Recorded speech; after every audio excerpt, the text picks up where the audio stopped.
नमस्कार दोस्तों, आपने थंबनेल देख ही लिया है और इसीलिए आप यह वीडियो देख रहे हैं। यह वीडियो आखिरी तक सुने ताकि आपको समझ में आए कि क्या करना है। चलो तो शुरुआत करते हैं ज्योतिष की यात्रा पर। ज्योतिष सीखने के लिए क्या क्या करना पड़ता है, इस विषय पर ही हम बात करेंगे। सबसे पहले आप उस परिवार से होना चाहिए जिसमें पूजा पाठ घर में होता रहे, क्योंकि जब तक आप स्वयं पूजा पाठ नहीं करते आप दूसरों को सलाह नहीं दे सकते। दूसरी बात है, आपको शास्त्र का ज्ञान होना चाहिए। शास्त्र का मतलब ये नहीं है कि आपको बड़ी बड़ी पोथियाँ पढ़नी है। यहाँ पर शास्त्र से संबंधित एक ही विषय आता है, वह है ज्योतिष शास्त्र के बारे में। परंतु ज्योतिष शास्त्र में भी आपको बहुत सी मेहनत करनी पड़ती है। शुरुआत तो यहीं से होगी कि सबसे पहले आप किसी अच्छे संस्थान से, अच्छे गुरु से, जिनकी प्रैक्टिस अच्छी है, आप उनके पास से सीख सकते हो। उसके अंदर विषय कौन कौन से हैं, ये बड़ी बड़ी बातें हम अगली एपिसोड में करेंगे। पहले तो हमें ये समझना है कि शुरुआत कैसी करनी है। जैसे मैंने आपको बताया कि आपको सबसे पहले पूजा पाठ करनी है। आपके घर के अंदर पूजा पाठ का जो एटमॉस्फेयर है वो होना चाहिए। आपकी माता पिता बहन भाभी, जो परिवार के लोग हैं वो इम्पोर्टेंट है। इसके बाद आप और एक काम कर सकते हैं, जैसे मैंने बताया कि किसी गुरु के द्वारा जो हमें पढ़ा सके ज्योतिष के बारे में, हम उसके बारे में जानना ज़रूरी है। तीसरी बात है कि आप स्वयं मानसिक रूप से सक्षम हो। बहुत से ऐसे विद्यार्थी होते हैं जो मानसिक रूप से सक्षम नहीं होते और वह ज्योतिष शास्त्र पढ़ना चाहते हैं और आखिर में वह असफल हो जाते हैं, और असफल होने के बाद वे ज्योतिष को बुरा भला भी कहते हैं। तो शास्त्र कहीं कुछ गड़बड़ी नहीं करते। समझने के लिए हमें समय चाहिए।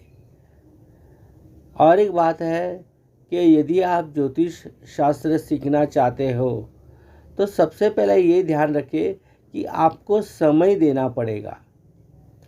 आप कहोगे कि नहीं, मुझे इतने ही समय में समझना है और इसके बाद मुझे करना है ज्योतिष, तो नहीं हो सकता। आपको ज्योतिष के बारे में पूरी तरह से जानना ज़रूरी है। ज्योतिष के अलग अलग विषय होते हैं। केवल ज्योतिष के ग्रह गणित या नक्षत्र राशि ये सब जानने से ज्योतिषी नहीं होता। ये तो टेक्निकल बात है, वो तो सीखना ही है आपको।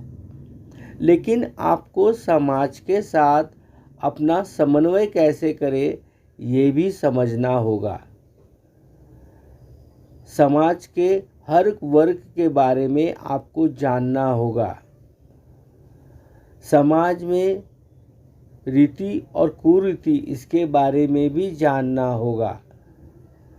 यदि आपको ये सभी चीज़ें पता नहीं है और केवल आप कुंडली, अंकशास्त्र, वास्तुशास्त्र, रत्नशास्त्र और जो इनकी उपशाखाएँ हैं, हस्तशास्त्र, अंग लक्षण शास्त्र, तो ये सब चीज़ें जान के कुछ उपयोग नहीं होगा। जब तक आपको समाज के वर्ग के अंदर उनकी प्रथाओं के बारे में ना पता हो, तो आप ज्योतिषी नहीं बन सकते। आपको ये भी पता होना चाहिए कि वैदिक उपाय कौन से होते हैं। वह तो बताए, गुरुजी आपको बता देंगे कि किस किस के बारे में क्या क्या किया जाता है, लेकिन आपको प्रैक्टिकली पता होना चाहिए। यदि आप ब्राह्मण नहीं है तो आपको ये पता होना चाहिए कि कौन सी विधि कहाँ की जाती है, उस विधि में कितना खर्चा होता है, उस विधि के अंदर का फल प्राप्ति क्या होती है, उसके रिजल्ट कब तक आते हैं। यह सभी चीज़ें पता होने के लिए आपको संघर्ष करना पड़ता है। आप ये नहीं कह सकते कि अभी मुझे पत्रिका में पता चल गया है, कुंडली में पता चल गया है, हॉरोस्कोप में पता चल गया है कि हाँ इसका ये दोष है तो इसका ये उपाय। देखिए, हर व्यक्ति की अपनी अपनी अपेक्षाएं और उनकी कैपेसिटी होती है। कोई 1 रुपया खर्च करेगा तो कोई 1 लाख भी खर्चा करेगा। खर्चा कितना आता है ये तो उसके व्यक्ति के ऊपर निर्भर है। लेकिन जब आप ज्योतिष के बारे में जानते हो, करते हो, तो आपको सभी चीज़ों का ज्ञान होना ज़रूरी है। यदि आप वो नहीं जानते, आपको अपने जैसे मैंने आपको बताया कि आपकी मानसिक स्थिति भी ठीक होनी चाहिए।